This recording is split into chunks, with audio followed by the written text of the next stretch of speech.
Let me introduce our panel. Azzam Tamimi joins me here in the studio. He is an author and also the former head of the Institute of Islamic Political Thought. And Jamal Khashoggi was his friend. Ali Ahmed is the director at the Institute for Gulf Affairs. He joins us from Washington. But first, let's go to Oslo and speak to Iyad al-Baghdadi, who is a prominent writer and also Arab Spring activist. And he is also the founder of the Kawakibi Foundation. Thanks so much for joining us, all of you. Iyad, especially you, first of all, we're going to speak to you. Iyad, I want to start by asking you a question that many people watching this today are thinking. How much do you fear for your life? Well, thank you, first of all, for hosting me.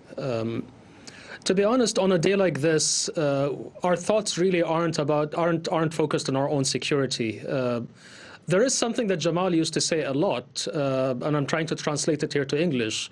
Something like, if you're a sailor, you cannot be afraid of the sea. People like me who have, who have dedicated their lives to the struggle really don't get to sit every day and ponder about their safety. Of course, we have to take necessary measures. It is part of our work. It is part of our life. But in the end, I think really the main focus, the main thing that's on our minds right now, I'm talking not only on my own behalf, but other Arab Spring activists, other activists, and other pro-democracy activists and human rights activists within the space. Our real focus is what do we do next? And I see that there's a lot of debate going on about who ordered the killing. And to be honest, I don't think we should be debating facts. I don't think we should be debating facts. It is a fact. And not an opinion, that MBS ordered this killing. Okay. And so when Mohammed bin Salman in his CBS interview was asked, did you order the murder of Jamal Khashoggi? And he replies, absolutely not, but I take full responsibility as leader in Saudi Arabia. What goes through your mind? Well, first of all, if this was indeed a rogue operation, then this would have been an extremely dangerous matter, and Saudi Arabia would have been furious. I mean, if this was indeed a rogue operation, which, used and abused the trust of the Saudi authorities, the entire team should be immediately tried for treason. Not just for a murder, it would have been treason. So it's really interesting here. First of all, it's interesting that why are we as journalists, and I'm talking as a member also of the journalism community, why do we only consider this to be confirmed if the murderer confesses? This is ridiculous. I mean, why do we only consider this to be confirmed if the murderer would admit to his own crimes? I mean, I don't think that's the way it should work, really. But also, why would he wait for an entire year before saying that he accepts personal responsibility? What do we do with the fact that in November 2017, the CIA intercepted communications between MBS and Saud al-Qahtani in which he said something like, we will show Jamal Khashoggi a bullet? Or, for example, the fact that Maher Mutrib, who was the leader of the operation on the ground, gave a call to Saud al-Qahtani after the murder saying, tell your boss the deed is done. Saud al-Qahtani has only one boss, MBS. And where is Saud al-Qahtani? I mean, if all of this just simply doesn't make sense, and I don't think we should be debating facts. And you ask a lot of whys, and I also, that's my favorite word, why? And is it because there is absolutely no pressure on Saudi Arabia? To put it in another way, have they got away with it? And they know they have. Well, they only got away with it as far as Trump is in the White House. And you see right now that Trump is having his own problems. He has his own worries. We don't know whether he's going to be in power till 2020, let alone 2024. He has been playing interference for MBS for a long time. But then the thing is, Trump is not king. The United States is not a kingdom like Saudi Arabia is. And he's not going to be covering up for MBS forever. This is not over. This is not just a matter of a year. It's not a matter of a few months, and certainly not even a matter of a few years. And MBS, he has paid a price for sure. He has paid a price in terms of the crash in his popularity. But this is only one drop in what is to come. And I want to ask you a bit more about paying the price and the global image of Saudi Arabia. And The Turkish president wrote in the Washington Times, "My administration made a clear and unmistakable distinction between the thugs who murdered Khashoggi, King Salman and his loyal subjects." Do you think the rest of the world makes this distinction?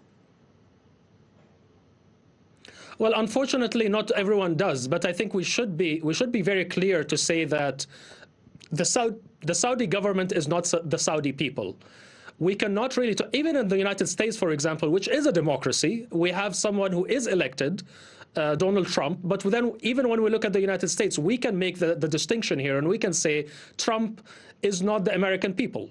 Why aren't we able to do this about Saudi Arabia, which is a dictatorship? It's not a democracy. So we should really distinguish between the Saudi people and their leadership. The leadership over here is really always trying to speak on behalf of Saudi Arabia, even though, again, these are dictators. Okay. Iyad, do stay with us for now. I'm just going to turn to Azzam Tamimi, who joins us now in the studio, and he is the author and former head of the Institute of Islamic Political Thought, and also Jamal Khashoggi was his friend.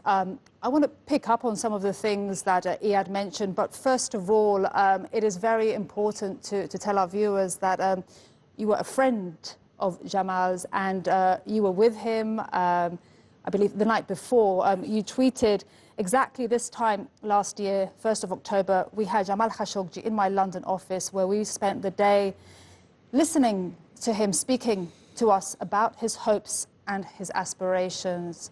Tell us about that. Well, Jamal knew that the situation in the kingdom was really dire. He knew he couldn't go back, but it never occurred to him that they'd hunt him down in the diaspora or in exile. He had ambitious plans. He wanted to set up a website to be specialized in publishing translations of work done on the economy in the Arab world, because he believed that Arab intellectuals were poor in economic matters, and he didn't know what was happening to their economy. He also wanted to write a book about Saudi economy, and especially in view of what was happening to Aramco, etc. Of course, his closest aspiration was to get married, and that's what led to his death anyway. I mean, had he not gone for that piece of paper to the consulate, he would not have been butchered. But he, despite all of this, he was optimistic. He was hopeful that the Arab Spring would have its second phase very soon. And it's ironic that we saw this happen after his murder. We've seen the Arabs rise up again in Algeria, in Sudan, and now in Egypt, and hopefully elsewhere very soon. And he was supposed to be on your show, Jamal, wasn't he? And what happened? I followed him the following day. He took the Monday night flight to Istanbul. I took the morning flight. We were supposed to meet, and he was going to appear on my show. When I arrived in Istanbul, I switched on my mobile, and there was a message from my son telling me that your friend has gone into the consulate and hasn't come back yet. My immediate response to my son was, most probably he's already in Riyadh. I thought he would have been kidnapped. Never occurred to me they'd do this. I mean, such a crime I never thought a Saudi ruler was capable of. And what happened on the show? You left an empty chair. Yes, we had an empty chair with Jamal's picture, and I had with me a number of his closest associates and friends who spoke of him and who spoke about him, because it became clear by the time the show occurred on the Thursday that he had already been wasted. Very sad. A studio like this, an empty chair. Yeah. Very sad. Very sorry indeed. Azzam, I'm just going to go now and speak to Washington, and I want to bring in Ali Al-Ahmed, the director at the Institute for Gulf Affairs, who joins us, as I said, from Washington. Thanks so much for joining us. And you've been hearing our guest speaking, and I want to ask you about a point, actually, that Iyad al-Baghdadi said, that Mohammed bin Salman got away with this only until Trump is in the White House. What do you make of that? I believe so, mostly. But let's remember the United States has protected the Saudi monarchy even before MBS came to power. This is not the first time the Saudi monarchy, the murder of Jamal Khashoggi is not the first crime that the Saudi monarchy, even if MBS didn't kill Jamal Khashoggi, it was the same. Even when Jamal Khashoggi was working for the Saudi government, it was a horrible monarchy. This horrible murder did not make the monarchy worse. It was bad before, and it will continue to do so. Since Jamal was murdered, they murdered 34 protesters in April, and they have tortured activists and threw many thousands in prisons and so on. So, and continue to kill children in Yemen and to do other things around, you know, from attacking and sieging Qatar to also doing bad things to Turkey and other countries around the region. So it's not, an MBS has not been held accountable because it is a relationship between the Saudis and the American system is based on protection. And Ali, I don't see you said that something will very change anytime interesting. soon. I just want to, sorry to interrupt you, 34 dissidents have been, can you clarify? The protesters, protesters. Yes, in April, they were executed, yes. Yes, some of them were my friends, yes. I'm sorry to hear that. And because you are in Washington, tell us where is the pressure that started? I remember there was Bob Corker from one of the senators that said he believed Khashoggi was murdered and that the intel points directly at the Saudi government. What's happened to some of the pressure that we saw from the US? And we know that Trump has put trade and arms deals before human rights, but where is any US pressure that doesn't come from Trump? There is pressure in some parts of Congress. There are few bills that have been introduced, specifically on the murder of Jamal Khashoggi, but the arms sales continue to go through, and the attempts to stop the war on Yemen failed. And so in reality, there is a lot of noise, but in reality, things have not changed yet. It doesn't mean it's going to stay this way, but if history is a good measure, it will continue to be the same.